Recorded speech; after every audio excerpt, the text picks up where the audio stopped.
Hi, I'm Andrew Cardison, a 38-year-old corporate psychologist working at Google in Mountain View, right here in the heart of Silicon Valley. My job is all about reading people, spotting lies in boardroom negotiations, building communication strategies that turn tense teams into high performers, and decoding the subtle cues that reveal what's really going on beneath the surface. I've helped executives navigate multi-million-dollar deals by teaching them how to spot deception in a glance or a hesitation. But nothing prepared me for using those skills on the person I trusted most, my wife, Emily. It all started with a confession she made herself, but I never said a single word to prompt it. Looking back, the signs weren't the obvious ones you hear about in those late-night Reddit threads. No lipstick on collars or mysterious late nights at the office. No, it was the little things that set off alarms in my trained mind. We'd been married for 10 years, living in a cozy craftsman-style home on Emerson Street in Palo Alto, just a short walk from the bustling University Avenue. Emily worked as a marketing consultant for startups, always buzzing with energy from pitch meetings at places like the Stanford Shopping Center or coffee catch-ups at Copa Cafe. One evening, I overheard her on the phone in our kitchen, laughing in a way that wasn't her usual light chuckle. It was deeper, more flirtatious, like she was sharing a secret joke with someone who made her feel alive in a new way. She hung up quickly when I walked in, brushing it off as a client call. But that laugh lingered in my head. Then there were the perfumes. She'd always saved her favorite Chanel No. 5 for special occasions, like our anniversaries at Il Fornaio, that Italian spot downtown where we'd celebrate with pasta and wine under the twinkling lights. Suddenly, she was wearing it every day, even for quick errands to the Whole Foods on Alma Street. I didn't confront her. As a psychologist, I know confrontation often leads to denial and defensiveness. Instead, I decided to play the long game.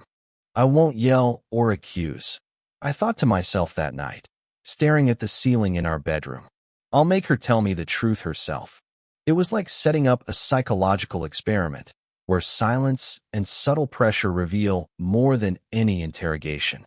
I started observing her more closely, noting how she'd fiddle with her wedding ring during conversations or avoid eye contact when talking about her day. The intrigue built slowly. One weekend, we took a drive up to the Stanford Dish Trail for a hike. It's this scenic loop with views of the valley that always cleared our heads. She seemed distant, checking her phone more than usual, her smiles forced. I felt a knot in my stomach, but I kept my composure. My mind raced with possibilities. Was it a colleague from one of her startup gigs? Someone she met at a networking event at the Rosewood Sandhill Hotel? I didn't know yet, but I was determined to uncover it without tipping my hand. As the days turned into weeks, the suspicion gnawed at me, creating an undercurrent of tension in our home. I'd come back from long days at the Googleplex, analyzing employee surveys or coaching leaders on emotional intelligence, only to apply those same tools at dinner. Emily would chat about her latest project, but her stories had gaps, vague mentions of meetings without details. I smiled and nodded, but inside, I was building my strategy. Little did I know, this was just the beginning of a web far more tangled than a simple affair. Emily wasn't just betraying our vows. She was plotting something devious behind my back, something that would shake me to my core and turn our life into a high-stakes game of deception. The hook was set, and I was ready to reel it in, one subtle move at a time. But the real twist? It wasn't just about love lost. It was about a betrayal that could cost me everything I'd built in this cutthroat valley. It began over dinner one night at Tamarine, this upscale Vietnamese place on University Avenue we both loved for its lemongrass chicken and sleek vibe. Emily was sipping her lychee martini, her eyes darting to her phone every few minutes. I leaned back, swirling my glass of Napa Valley Cabernet, and tossed out a casual line. "You've been glowing lately, Em. Something, or someone, got you inspired?" I kept my tone light, almost playful, but my eyes locked onto hers, watching for the telltale signs I'm trained to spot. A micro-expression, a shift in posture. She froze for a split second, her smile tightening, then laughed it off. "Oh, it's just you, babe. You know how you make me feel." Her voice was smooth, but I caught the slight twitch in her left hand as she reached for her napkin. Classic deflection, and I wasn't buying it. I nodded, giving her my best, shucks grin, but inside, my mind was racing. In chess, the opening isn't about checkmate. It's about positioning your pieces for control. I was setting the board, and she didn't even know we were playing. Back at our Emerson Street house, I kept up the act. I'd ask small, open-ended questions. How was that meeting at Blue Bottle Coffee today? Or, who's this new client you're spending so much time with? Nothing accusatory, just enough to make her think I was paying attention. Each time, she'd answer with a smile, but her responses were rehearsed, like she'd practiced them in front of a mirror. "Oh, just the usual startup chaos," she'd say, waving it off as she poured herself another glass of Pinot Grigio from our wine fridge. But I noticed her eyes flicker away when she spoke, a sign of discomfort I'd seen in countless corporate mediations. My inner monologue was relentless. "This is the opening, Andrew. Don't push too hard. Let her feel the pressure build." I started leaving tiny breadcrumbs to test her. One morning, I forgot my laptop open on the kitchen island, with a Google Doc titled Team Trust Exercises, but filled with notes about reading body language for deception. Things like avoidance of direct answers and overcompensating with affection. I knew she'd peek. Emily was nosy when she thought I wasn't looking. Sure enough, that evening, she was extra attentive, offering to cook my favorite salmon dish from a recipe we'd learned at a Sur La Table cooking class. It was sweet, but her hands shook slightly as she chopped the dill. The game was working. She was nervous, and I was just getting started. I didn't know yet that her betrayal went beyond late-night phone calls or stolen moments at some trendy Menlo Park bar like The Refuge. Emily was weaving a plan that could unravel everything. Our home, my career, even the stock options I'd earned from years of grinding at Google. The stakes were higher than I imagined, and I was about to turn up the heat in a way that would make her squirm. I decided to escalate by leaving false evidence around our Palo Alto home on Emerson Street, the kind of thing that'd make her wonder if I was onto her. One morning, before heading to the Googleplex in Mountain View, I left a business card on the kitchen counter, a sleek, embossed one from a fictional Mark Thompson, venture capitalist, I made up using a template I found online. It had a fake Menlo Park address and a Gmail I created just for this. I tucked it half under a stack of mail, like it slipped out of my pocket. Emily's the type to snoop. I knew she'd find it. That evening, when I got home from a long day coaching a tense product team through a merger, Emily was different. She greeted me at the door with a hug that felt too tight, her voice overly cheery as she suggested we grab drinks at the patio, a lively spot on University Avenue known for its craft cocktails and outdoor fire pits. "Let's do something fun, just us," she said, her smile bright, but her eyes scanning me like I was a client pitch gone wrong.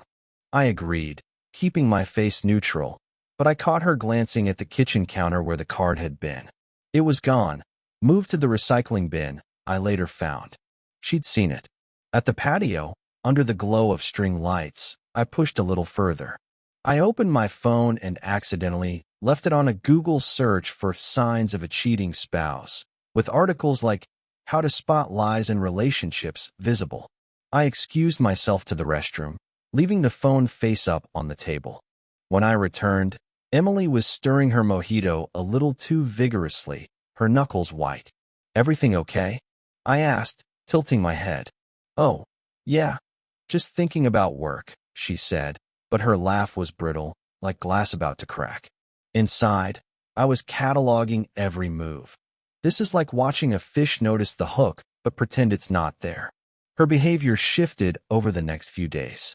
She started overcompensating, planning a romantic dinner at Evia, that Greek place in downtown Palo Alto with its famous lamb chops. She wore a new dress from Stanford Shopping Center, laughed louder at my dumb jokes, and touched my arm more than usual. But I saw the tells. Her fingers drumming on the table when she thought I wasn't looking, her eyes darting to her phone when a notification pinged. She was trying to throw me off, but it was backfiring. What I didn't know yet was that Emily's secret wasn't just an affair. She was entangled in something bigger, something that could jeopardize the equity I'd built in our house and the stock options I'd earned at Google. She was meeting someone at places like the Rosewood Sandhill Hotel, not just for stolen moments, but for hushed conversations about deals and documents, plans that could strip me of everything. I was planting seeds, but the ground was about to shift under me. Stay tuned. The game was about to get a lot more dangerous. I decided to pull back, to let the quiet do the talking. At our craftsman-style home on Emerson Street, I stopped initiating conversations. No more casual, "How was your day?" or teasing banter over coffee from Phil's on Middlefield Road. Instead, I'd come home from Google, pour myself a glass of water, and sit at our dining table, scrolling through work emails or reading a book on behavioral psychology. Emily noticed immediately. She'd try to fill the silence, chattering about her latest startup client or a new dish she wanted to try at Bird Dog, that trendy spot downtown with its miso cod and sake cocktails. But her voice had an edge, like she was auditioning for a role she wasn't sure she'd get. One night, as we sat on our couch watching the sunset through the bay window, she snapped, "Andrew, what's going on? You're so quiet lately." Her tone was half concerned, half accusatory, her fingers twisting a throw pillow from West Elm. I looked up, meeting her eyes with a calm I perfected in boardroom mediations. "Nothing's wrong, Em. Just thinking," I said, my voice soft but deliberate. I let the silence hang, watching her squirm. Her lips parted like she wanted to argue, but she just nodded and turned back to her phone, her thumbs hovering over the screen. That silence was my weapon. In my work, I've seen how it unnerves people, executives, engineers, even CEOs crumble when you give them space to overthink. Emily was no different. She started overcompensating even more, leaving me little notes on the fridge like, "Miss you. Let's do date night at Protégé." That Michelin-starred place in Palo Alto with its caviar starters and $200 tasting menus. But her gestures felt desperate, like she was trying to drown out her own guilt. I kept my responses minimal, a smile, a "sounds nice," never giving her the reassurance she craved. Inside, my mind was a storm. "She's cracking, Andrew. Keep the pressure on, but don't tip your hand." I knew she was hiding more than an affair. I'd overheard a late-night call when she thought I was asleep, her voice hushed in our home office, mentioning documents and the deal to someone she called Chris. Was this Chris a lover, a business partner, or both? Was she plotting to siphon off our assets? Our house, my Google stock options, the savings we'd built for a dream vacation to Napa's Auberges du Soleil? The stakes were climbing, and my silence was pushing her closer to the edge. Little did I know, Emily was already spiraling, her paranoia about my quiet demeanor making her careless. The next move would expose a crack in her facade, one that would reveal just how deep her betrayal ran. Emily's story started unraveling in small, telling ways. One evening, we were grabbing takeout from Oren's Hummus on University Avenue, a cozy Mediterranean spot we loved for its falafel and creamy tahini. As we sat at our kitchen table on Emerson Street, she was rambling about a client meeting at the Four Seasons in East Palo Alto. They were so impressed with the pitch, she said, dipping pita into baba ganoush. But then she slipped. He said the branding was spot on. He, not they, not the team.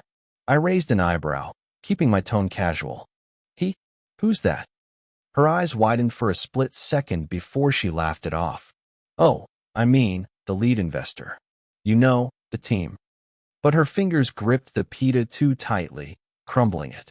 Another slip came a few days later.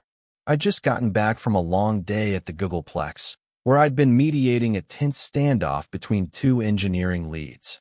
Emily was in our living room, curled up on the couch with a glass of Sauvignon Blanc from Vino Enoteca, that wine bar downtown. She was talking about a work dinner at the Sea by Alexander Steakhouse in Palo Alto, known for its Wagyu and waterfront views. The meeting ran late, she said, but then added, We grabbed dessert at Salt and Straw afterward. We. I tilted my head, stirring my coffee. We? Who else was there? Her face flushed, and she backtracked. Oh, just some colleagues. You know, the usual crew. But her voice hitched, and she quickly changed the subject to a new startup she was pitching. Inside, I was cataloging every word. She's slipping, Andrew. Nervous people talk too much, and she's handing you the pieces. In my work, I teach that silence is the loudest weapon. When someone's guilty, they'll fill the void with mistakes.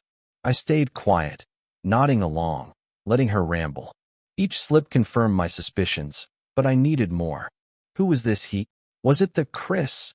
I'd overheard her whispering till late at night in our home office, talking about documents and the deal. My gut told me this wasn't just an affair.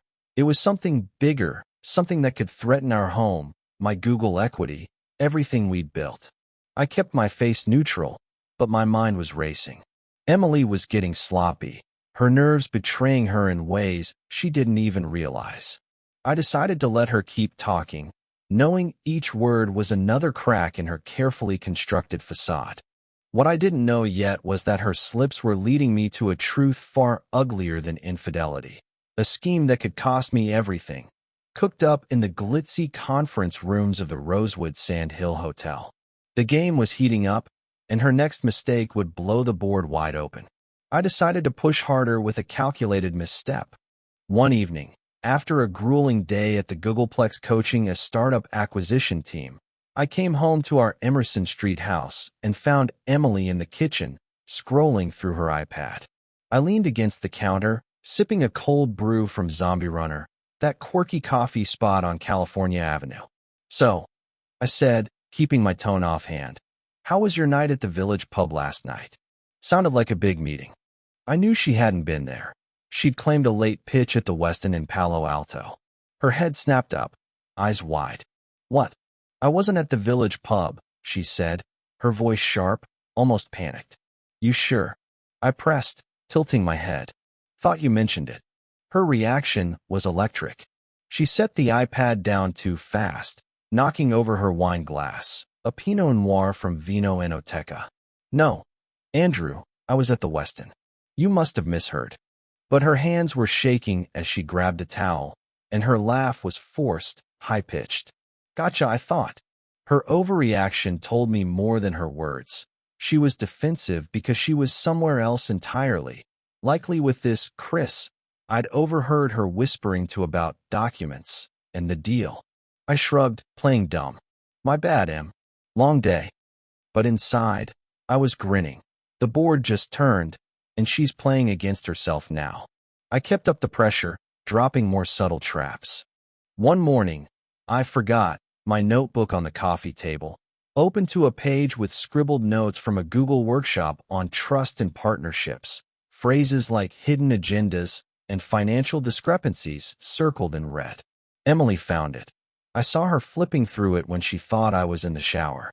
That night, she suggested a spontaneous date at Zabibbo, a Mediterranean spot on Kipling Street with its cozy courtyard and wood-fired pizzas.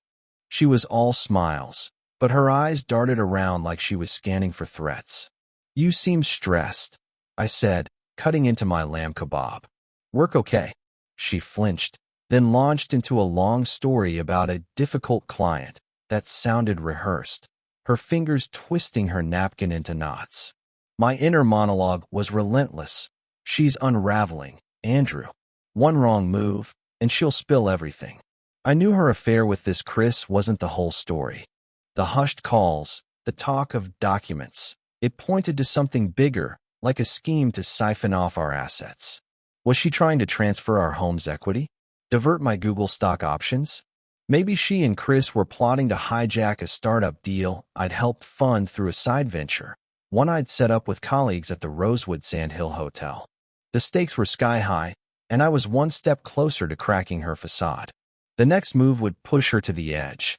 Emily was unraveling, and it showed in ways she couldn't hide. One morning, I caught her checking my phone while I was brewing coffee from Blue Bottle at our Emerson Street kitchen counter. She thought I didn't see her swipe through my messages. her brow furrowed like she was hunting for evidence. I said nothing, just handed her a mug and smiled. But that night, at our favorite sushi spot, Terran, on California Avenue, with its wood-fired pizzas and melt-in-your-mouth sashimi, she was a mess. She barely touched her nigiri, her chopsticks trembling as she asked, "Andrew, are we okay? You've been so distant." Her voice cracked, and her eyes searched mine for a lifeline. I leaned back, sipping my sake, and said, "I'm just tired, Em. Work's been intense." The lie was smooth, but my stare was unrelenting, pinning her in place. The air between us had turned into a cold war. I kept my distance, fewer touches, no morning kisses, just a nod when she rambled about her day. At home, I'd sit in our living room, flipping through a book on negotiation tactics, letting the silence suffocate her. She'd try to fill it, suggesting impromptu outings to places like the counter on California Avenue for their gourmet burgers or a hike along the dish trail at Stanford. But her cheer felt forced, like a startup pitch desperate for funding. I could see the panic in her eyes, the way she'd glance at me when she thought I wasn't looking, like I was a puzzle she couldn't solve. My inner monologue was cold and focused. "She's breaking, Andrew. Keep the pressure on, and she'll collapse under her own guilt." I knew her affair with Chris was just the tip of the iceberg. Those late-night whispers about documents weren't pillow talk. They were about something calculated, like siphoning off our home's equity or, worse, meddling with my Google stock options, which I'd earned through years of late nights at the Googleplex. I'd even started noticing odd emails from our joint account, requests for financial statements sent to an address I didn't recognize, linked to a law firm in Menlo Park. Was she and Chris plotting to hijack our assets, or maybe even my side venture, a startup fund I'd seeded with colleagues at meetings in the Rosewood Sandhill Hotel? Emily's paranoia was making her sloppy.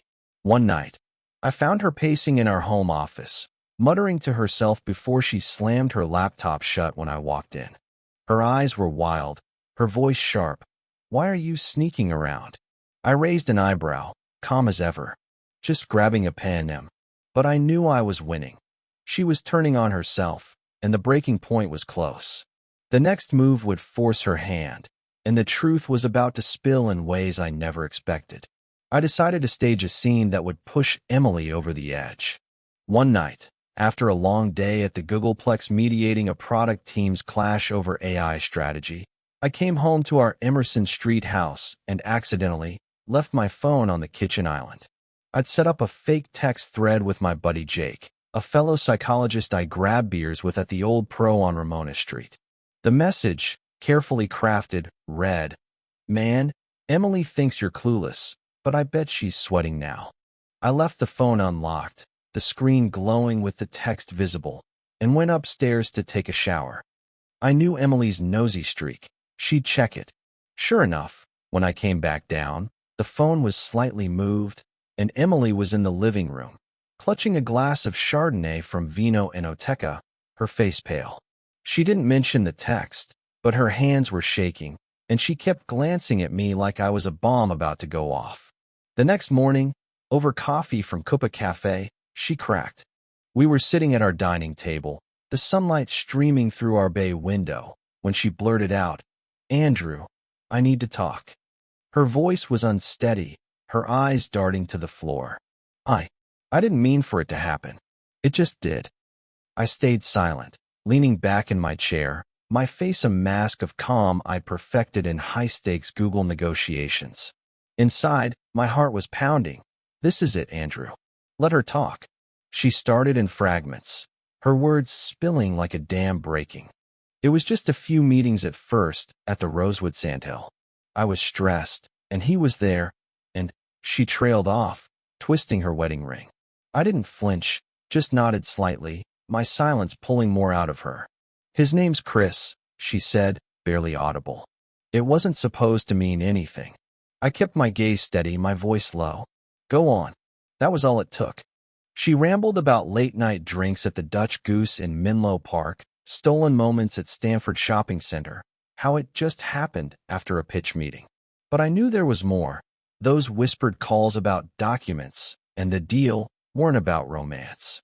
Was she funneling our savings? Messing with my Google stock options? Or worse, sabotaging the startup fund I'd poured my savings into with colleagues at the Rosewood? I didn't push. I let her dig her own hole, knowing the real truth was still buried. Her confession was just the opening act. The trap had worked, but the full scale of her betrayal, something far darker than an affair, was about to unravel. I was one step away from exposing a scheme that could cost me everything.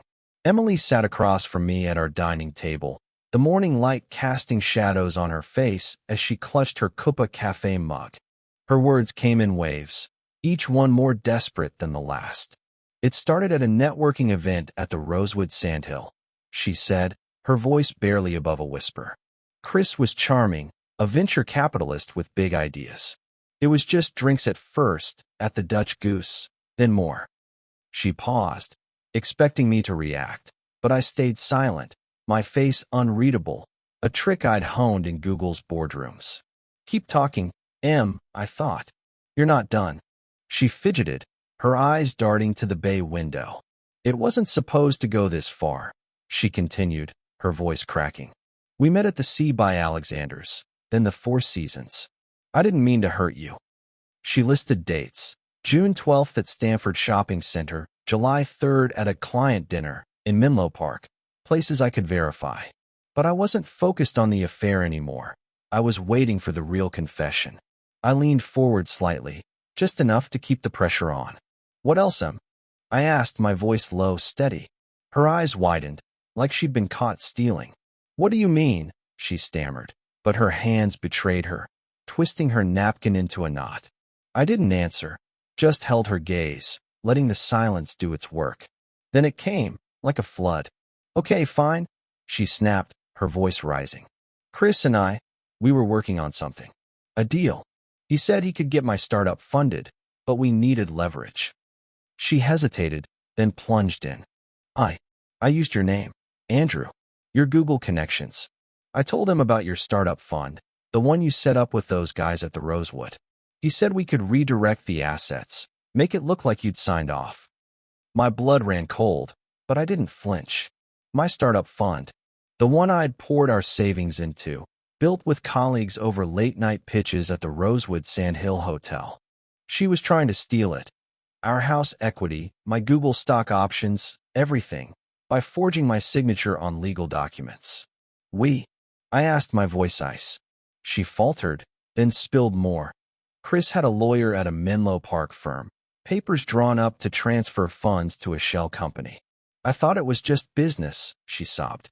I didn't think it'd hurt us. I never raised my voice, never said Chris's name. She gave me every detail, dates, places, even the lawyer's email, because my silence forced her to fill the void. Inside, I was reeling. She didn't just cheat. She tried to ruin me. The affair was nothing compared to this calculated betrayal. But I wasn't done. The final move was coming, and it would change everything. Emily was a wreck, tears streaking her face as she clutched her empty Coupa Cafe mug. I didn't want to lose you, Andrew, she whispered, but her words felt hollow after admitting she and Chris planned to siphon off my startup fund, the one I'd built with colleagues over late-night pitches at the Rosewood Sandhill Hotel. They'd drafted papers with a shady Menlo Park lawyer to redirect assets, forging my signature to make it look like I'd signed off. Our house, my Google stock options, our life savings, all of it was on the line. I sat there, my face calm, my heart a storm. You didn't just betray me, Em. You tried to erase me. I leaned back, folding my arms. You told me everything, I said, my voice steady, like I was closing a corporate mediation. I didn't ask a single question. You gave me his name, the dates, the places, the lawyer, the deal. Her eyes widened, realizing how much she'd revealed under the weight of my silence. Why didn't you just ask me? She choked out, desperate for a reaction. I tilted my head, letting the silence stretch. Because I didn't need to, I said finally. You couldn't help yourself. This wasn't about revenge, it was about proof. In my work at Google, I teach that truth surfaces when you let people unravel themselves. Emily lost not when she cheated or schemed, but when she spilled it all, driven by guilt and paranoia I'd carefully cultivated. I'd won with silence, but the victory was hollow. Our craftsman-style home, once filled with laughter over takeout from Oren's hummus or date nights at Tamarine, felt like a shell. The woman I'd hiked the Stanford dish with, who'd planned dream trips to Napa's Auberges du Soleil, had tried to dismantle our life for a quick payout with Chris. I stood, grabbing my phone. "I've recorded this," I said, revealing the app I'd left running, hidden in my pocket. Her face crumpled. She hadn't even noticed. "I'm not going to scream or fight him. I'm going to my lawyer." I'd already contacted a firm in Palo Alto, one I trusted from Google's legal network, to protect my assets and expose Chris's shell company. The startup fund, my stock options, our home, they'd stay mine. Emily's betrayal had cost her everything: trust, love, and any claim to our shared life. As I walked out to my car, the Palo Alto night cool and quiet, I felt the weight of my win. She didn't lose when she cheated, I thought, driving past the glowing lights of University Avenue. She lost when she told the truth. I won by staying silent. But the ache of a shattered marriage lingered, a cold reminder that even checkmate comes at a cost. The game was over, but the fallout was just beginning.